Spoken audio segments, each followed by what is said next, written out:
ধানমন্ডির আলিয়াস ফ্রান্সেজে চলছে ফরাসি ভাষা শেখার ক্লাস। 10 জনের ক্লাস। গত বছর এখান থেকে ইউরোপের এই ভাষাটি শিখে কমপক্ষে 5,000 শিক্ষার্থী। বাংলাদেশকে রিপ্রেজেন্ট করতে চাই ইউএনএ। প্রতিষ্ঠানটির শিক্ষক সমন্বয়কারী জানান, শিক্ষার্থীরা নিজেদের জানার পরিধি আরও বাড়াতে চায়।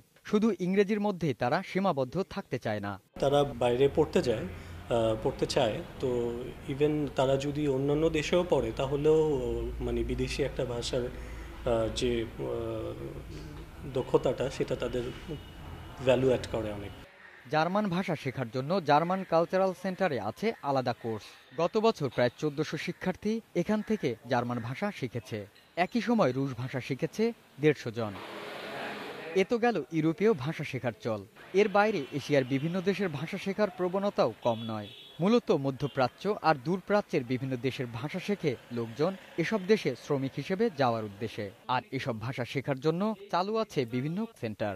চাকরির বাজারে সবচেয়ে বেশি চাহিদা কোরিয়ান ভাষার। 3 মাসের কোর্সের ফি 10,000-এর কাছাকাছি। ভাষা শেখা যাতে বাইরে যেতে পারি আর কি, কোরিয়া যেতে পারি সরকারিভাবে, সেই জন্য।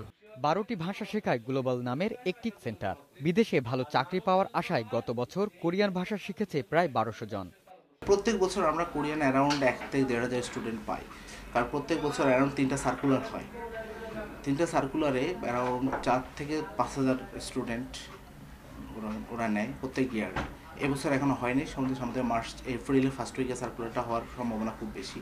চাকরির তাগিদেই হোক আর জ্ঞান বিজ্ঞানের রাজ্যে বিচরণের তাগিদে রাজধানী ঢাকার বুকে প্রতি বছরই বিদেশি ভাষা শিখছে হাজার হাজার মানুষ। দেশের ভেতর একটি বহুভাষিক পরিবেশ গড়ে তোলায় কোনো না কোনো ভূমিকা তারা রাখছেই। Ariful Islam, independent news, Dhaka.